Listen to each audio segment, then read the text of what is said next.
Welcome to நம்ம வீட்டு திரை ரிவ்யூ.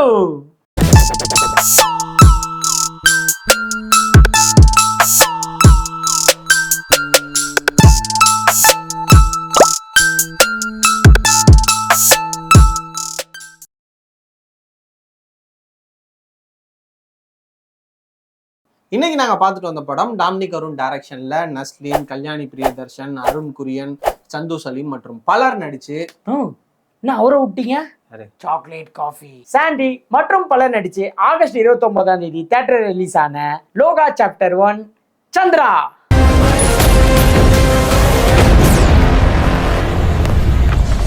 கைஸ், இந்த படத்தோட கதை என்னன்னு பாத்தீங்கன்னா, அதெல்லாம் தேவையில்ல. இந்த படத்தை பார்க்கலாமா வேணாமா, நல்லா இருக்கா நல்லா இல்லைன்ற மைண்ட் செட்டோட இந்த வீடியோ பார்க்க வந்திருந்தீங்கன்னா ஓப்பனிங்லேயே சொல்லிடுறேன், இது ஒரு தரமான படம், அல்டிமேட்டான படம், கண்டிப்பா கொடுக்குற காசுக்கு ஒர்த்தா இருக்கும். தயவுசெய்து இந்த வீடியோ இப்படியே நிப்பாட்டிட்டு நேராக தேட்டருக்கு போய் படத்தை பாருங்க. முடிஞ்சா படம் பார்த்துட்டு வந்து நம்ம வீடியோ கண்டினியூ பண்ணுங்க. அப்படி இல்லைன்னா பரவாயில்ல, எங்க வீடியோலாம் பார்க்கணும்னு அவசியமே இல்லை, படத்தை பார்த்தா போதும், நல்ல படம். நீங்க வேற பாக்குற 10 கஸ்டமரை நீங்களே தொத்திடுவீங்க போலக்கு. கைஸ், இவர் பேச்செல்லாம் நீங்க கேட்காதீங்க. உங்க வீட்டுல வேலையே இருந்தாலும் பரவாயில்ல, உங்க டிவிலையோ இல்ல செல்லுலையோ எங்க வீடியோ வச்சு ஓட விட்டீங்கன்னு வைங்களேன், வியூஸ் ஆச்சு வரும் கைஸ்.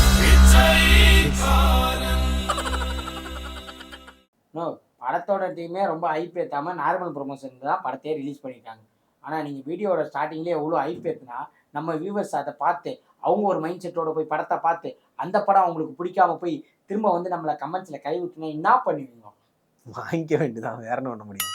பரவாயில்ல, உனக்கு இவ்வளவு மூளை இருக்கு. நீ சொல்றது கரெக்ட் தான். நம்ம ஒண்ணுமே எக்ஸ்பெக்டேஷன் இல்லாம போனதுனாலதான் இந்த படம் நம்மளை பயங்கரமா எக்ஸைட் பண்ணிச்சு. ஆனா கண்டிப்பா பிடிக்காம போற அளவுக்கான ஒரு படம் இது கிடையாது. ஏன்னா அவங்க கிரியேட் பண்ண அந்த வேர்ல்டா இருக்கட்டும், அதுல வரக்கூடிய கேரக்டர்ஸா இருக்கட்டும், அதை அவங்க விஷுவலா ப்ரெசென்ட் பண்ண விதமா இருக்கட்டும், எல்லாமே ரொம்ப சூப்பரா இருந்துச்சு. அது மட்டும் இல்ல, படத்துல நிறைய எக்ஸைட்டிங் மொமெண்ட்ஸ் இருக்கு. அதனாலே கண்டிப்பா எல்லாருக்கும் படம் பிடிக்கும். அப்படியும் ஒரு சில பேருக்கு படம் பிடிக்காம நம்மளை கமெண்ட்ல வந்து கழுவி ஊத்துனாங்கன்னா ஊத்திக்கிட்டோம், பரவாயில்ல, நம்மளுக்கு பிடிச்ச படத்தை தானே சொல்றோம், திட்டிக்கிங்க.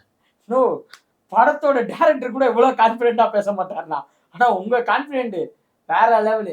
ஒரு ட்விலைட்டு, டிசி, மார்வல் ஃப்ரான்ச்சைஸ் மாதிரி மாலிவுட்ல இந்த லோகா மூலமா ஒரு ஃப்ரான்ச்சைஸ்க்கு பேஸ் வந்து கிரியேட் பண்ணிட்டாங்க. எனக்கு தெரிஞ்சு டாமினிக் அருண் வந்து புது டைரக்டர்னு நினைக்கிறேன், எனக்கு கரெக்டாக தெரியல. பட் ஆனால் இந்த ஒரு ப்ராஜெக்டை அவரோட விஷனை பிலீவ் பண்ணி அவருக்கு பேக் போனா இருந்து இப்படி ஒரு செட்டப்பை ரெடி பண்ணி கொடுத்ததுக்காகவே கண்டிப்பாக production team Dulquer Salman and அவங்க டீமை வந்து நம்ம கண்டிப்பாக பாராட்டி ஆகணும். ஏன்னா காஸ்டிங் தான் முக்கியமாக அவங்க விளையாண்ட இடமே. ஏன்னா கல்யாணி பிரியதர்ஷன், நஸ்லின் மாதிரி 2 மெயின் கேரக்டர்ஸை வச்சு அவங்களே த்ரூ அவுட் த ஃபிலிம் வர வச்சு ஒரு எக்ஸைட்மெண்ட் ஃபேக்டருக்காக கேமியோஸை உள்ள கொண்டு வந்து அவங்களையுமே மலையாள இண்டஸ்ட்ரிக்குள்ள இருக்கக்கூடிய ஆக்டர்ஸை மட்டும் வச்சு ஒரு பிளே பண்ணியிருக்காங்க.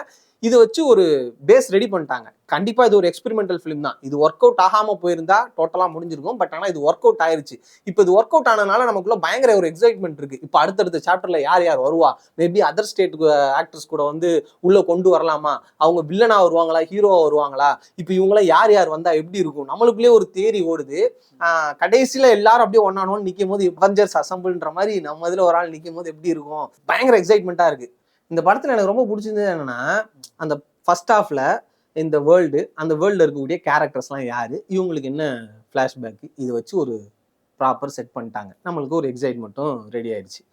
செகண்ட் ஹாஃப்ல அந்த பிரச்சனை என்ன எடுத்துக்கிட்டாங்களோ அதுக்கான கன்க்ளூஷனும் இருக்கு. ஒரு வில்லன் ஒருத்தன் கிரியேட் ஆகுறான், அவனுக்கான ஒரு எண்டும் இருக்கு. மேபி அவன் அடுத்து கூட வரலாம், அது தெரியல. பட் அதுக்கான ஒரு எண்டும் இருக்கு. அது கூடவே அடுத்தடுத்து வரக்கூடிய சாப்டருக்கான யார் யார் வரப்போறா அப்படின்றதுக்கான ஒரு ஹிண்ட் மாதிரி அதையும் ஒரு கேமியோஸ் மூலமா எக்ஸைட் பண்ணியிருக்கிறாங்க. அதெல்லாமே ரொம்ப சூப்பரா இருக்கு. சிம்பிளா சொல்லணும்னா, இப்போ இந்த சாப்டர், இந்த லோகா சாப்டர்ல ஒரு 10 சாப்டர் வரப்போகுதுன்னா அந்த 10 சாப்டருக்கான ட்ரெய்லர் தான் இந்த சாப்டர் 1 சந்திரா. சிம்பிளா இந்த படத்தோட கதை என்னன்னா, good versus bad, god versus evil. Power இருக்கக்கூடிய ஒரு நல்லவங்க, அதே பவர் இருக்கக்கூடிய கெட்டவங்க, இதுதான் இந்த லைனு. இந்த படத்துல, அதாவது இந்த சாப்டர்ல, சந்திராவோட சாப்டர்ல அந்த கேரக்டரை ப்ராப்பரா சூப்பரா கிளியரா எக்ஸ்பிளைன் பண்ணிட்டாங்க.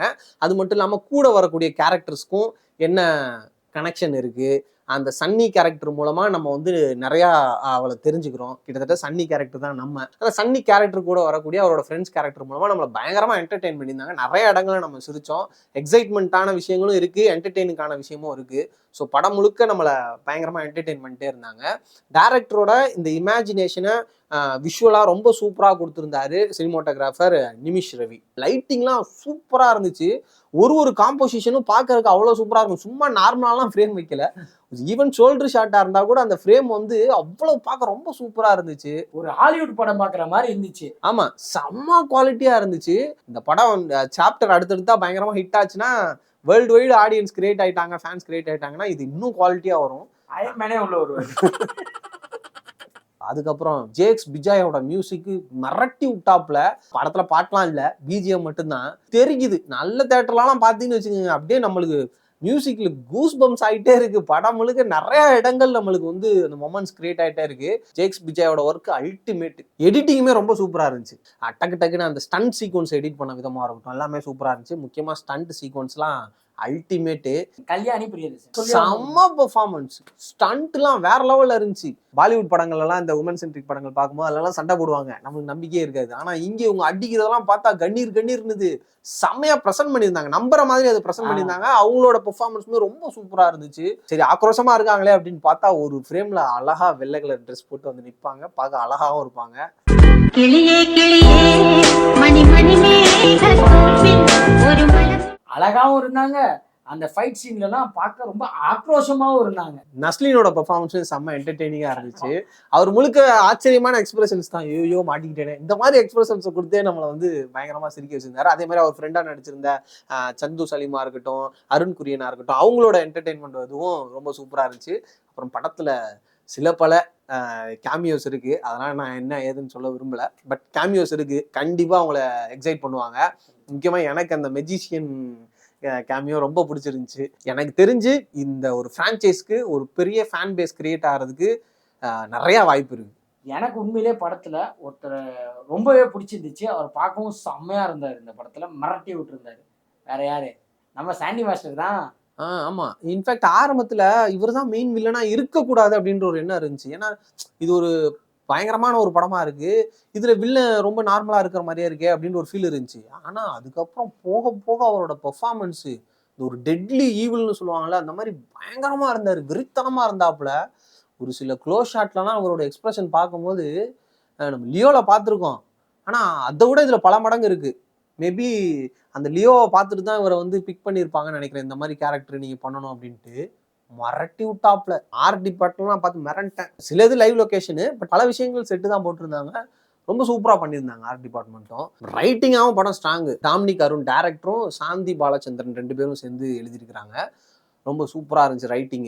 எனக்கு தெரிஞ்சு அவங்க ஒரு பெரிய ஒரு புக் மாதிரி வச்சிருப்பாங்கன்னு நினைக்கிறேன். அந்த சாப்டர் புக்லாம் எடுத்து ஒரு சாப்டர் 4 பக்கம் தான் இப்ப நம்ம பார்த்துட்டு 4 பக்கம் தான் பார்த்து வந்தது. இன்னும் பல பக்கம் இருக்கு, சாப்டர் இருக்கு. ரொம்ப சந்தோஷமா இருக்கு இப்படி ஒரு படம் பண்ணும்போது. அந்த படம் ஒர்க் அவுட் ஆயிருச்சு. ஒர்க் அவுட் ஆகலனாலுமே இது ஒரு நல்ல கிரேட் அட்டம்ப்ட்னு தான் சொல்லியிருப்போம். பட் இது பயங்கரமா இப்போ ஒர்க் அவுட் ஆயிருச்சு. இது பெரிய ஹிட் ஆகணும். ஸோ எல்லாருமே தேட்டர்ல போய் பாருங்க, கண்டிப்பா பிடிக்கும் உங்களுக்கு.